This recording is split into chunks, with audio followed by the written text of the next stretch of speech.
Welcome to my YouTube channel.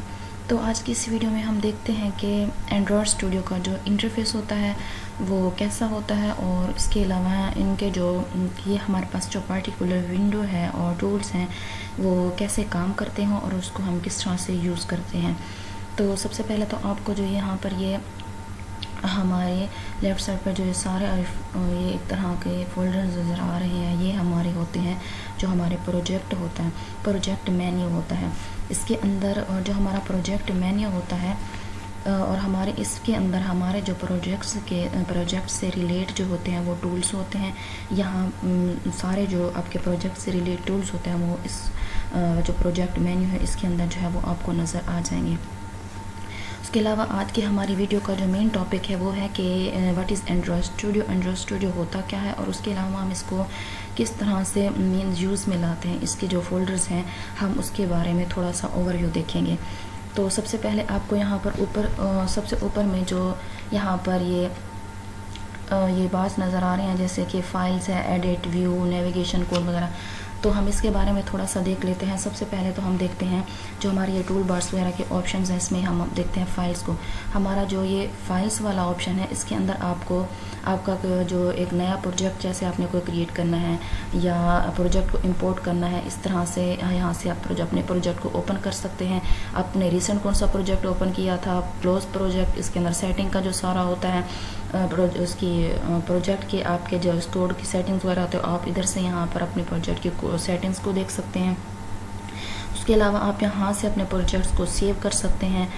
यहाँ पर आपने जो प्रोजेक्ट मतलब कि बनाया है, यहाँ पर आप अपने प्रोजेक्ट को फाइल्स के अंदर, अगर फाइल्स के अंदर हम मेन देखें तो इसमें एक सेटिंग्स, ओपन हो गया प्रोजेक्ट, क्लोज, रिसेंट हमने कौन सा प्रोजेक्ट को ओपन और क्लोज किया था, सेटिंग्स हो गई।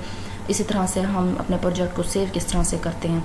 उसके बाद एडिट के अंदर इस तरह से कॉपी हो गया, कॉपी किया वहाँ से इस तरह पेस्ट करने के लिए यहाँ पर ये ऑप्शन आपको नज़र आ रहा है।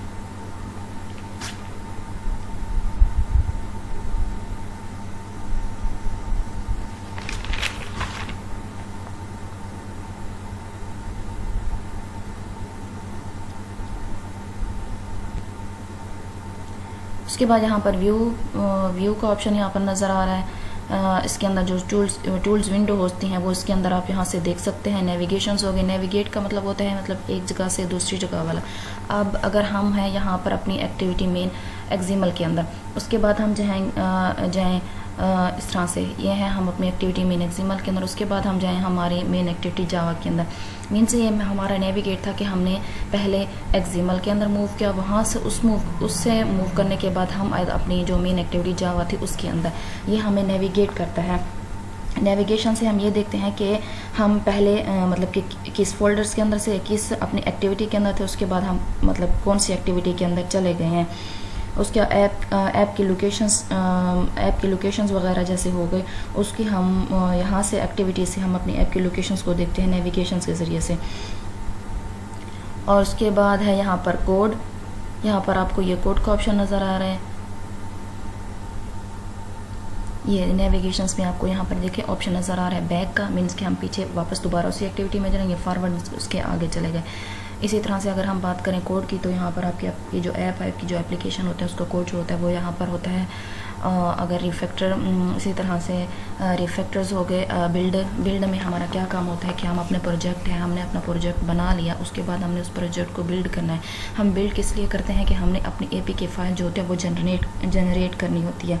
तो हम अपनी APK फाइल को जनरेट करने के लिए अपना जो प्रोजेक्ट होता है उसको बिल्ड करते हैं।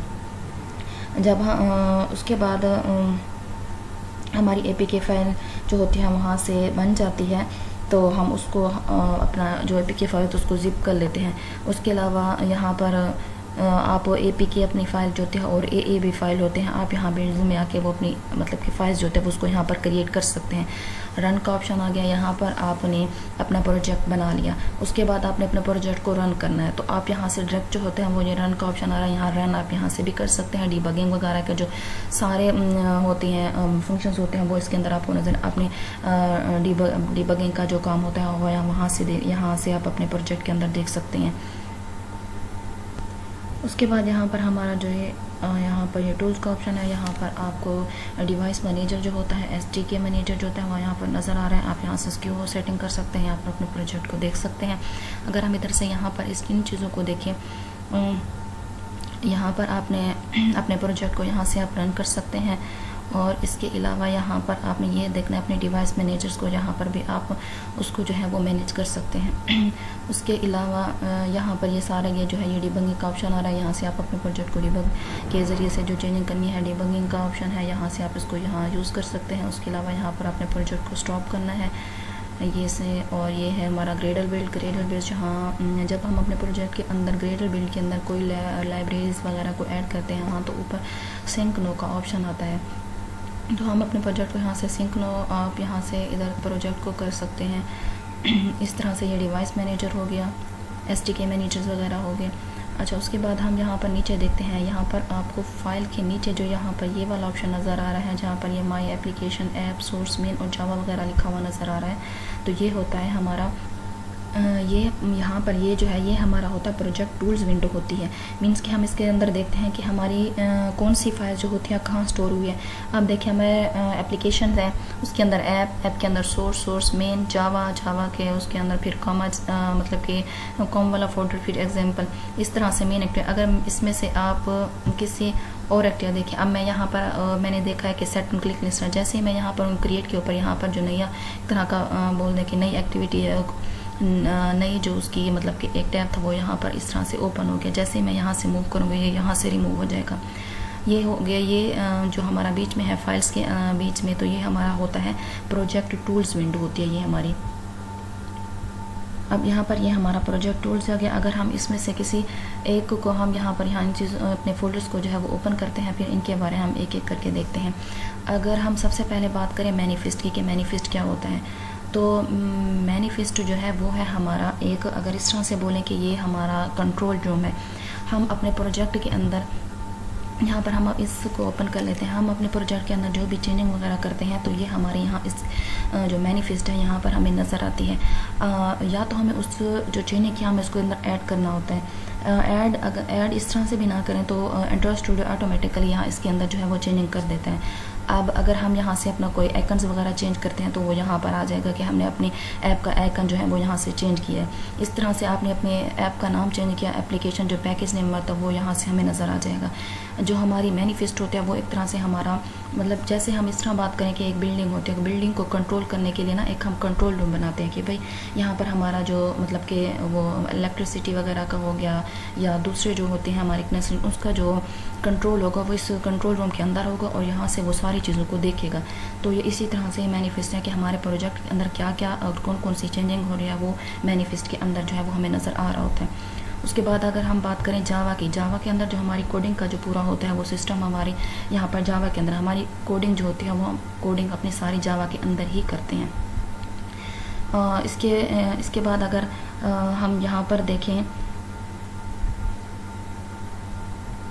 रिसोर्स, हमारे मेन इसमें अगर हम देखें तो हमारे 3 ही फोल्डर्स होते हैं। फर्स्ट हमारा मैनिफेस्ट हो गया, उसके बाद हमारी जावा हो गई और हो गया हमारा रिसोर्स। मैनिफेस्ट के अंदर हमने कहा कि हमारे जो ऐप का कंट्रोल होता है मीन्स का कंट्रोल रूम हो गया, उसकी सारी इन्फॉर्मेशन इसके अंदर होती है। जावा की अगर हम बात करें तो वहाँ पर हमने कहा हमारी कोडिंग का सिस्टम जो होता है, हम अपनी कोडिंग वहाँ से ही सारे शुरू करते हैं और वहीं पर होता है हमारा कोडिंग का सिस्टम। उसके बाद अगर हम रिसोर्स की बात करें तो यहाँ पर जो डिज़ाइनिंग वाली सारी चीज़ें होती हैं, डिज़ाइनिंग का जो फोल्डर वो इसी के अंदर होते हैं। जैसे ड्रॉएबल हो गया, ड्रॉएबल के अंदर हम अपनी इमेज को कॉपी करते हैं, इसके अंदर पेस्ट करते हैं। ड्रॉएबल के अंदर आप कोई भी इमेज कॉपी करें, पेस्ट करें, इस चीज़ का ध्यान रखें कि यहाँ पर नंबर नेम ना हो, स्पेस इसके अंदर ना हो, करेक्टर्स वाला कोई नेम ना हो और ना ही इसके अंदर स्पेस हो। जब आप कोई इमेज सेव करें तो इन चीज़ों का ध्यान करें। अगर लेआउट की बात करें तो इसके अंदर हमारी जो एक्सएमएल वगैरह की लेआउट होती है वो इसके अंदर होती है। मिप मैप में अगर हम अपना कोई आइकन्स वगैरह लगाते हैं तो वो यहाँ मिप मैप के अंदर ही होगा। वैल्यूज़ में कलर्स वगैरह होते हैं, स्ट्रिंग और थीम्स हो गए। जब हमने अपनी कोई ऐप में से कलर्स को चेंज करना होगा, इसके अंदर कोई चेंजिंग करनी होगी तो हम यहाँ से इसके अंदर ही चेंजिंग करेंगे। और इसके बाद अगर हम ग्रेडर स्क्रिप्ट की बात करें तो हमारी वैसे तो हम इसको इस तरह से यूज़ नहीं करते। हाँ, इसके अंदर अगर हम अपनी कोई लाइब्रेरीज़ को इंटर करेंगे, लाइब्रेरीज़ को डालेंगे तो इसके बाद हम इसको रन करेंगे और फिर इसके अंदर जो चेंजिंग होंगी हम उसको इस तरह से देखेंगे। कि हमने मतलब कि लाइब्रेरीज़ के अंदर कोई ग्रेडल बिल्ड के अंदर हमने कोई लाइब्रेरीज डाली, उसके हम सिंक ना करेंगे। इस तरह हमारे प्रोजेक्ट के अंदर जो सारी चीज़ें होंगी वो यहाँ से इम्प्लीमेंट हो जाएंगी।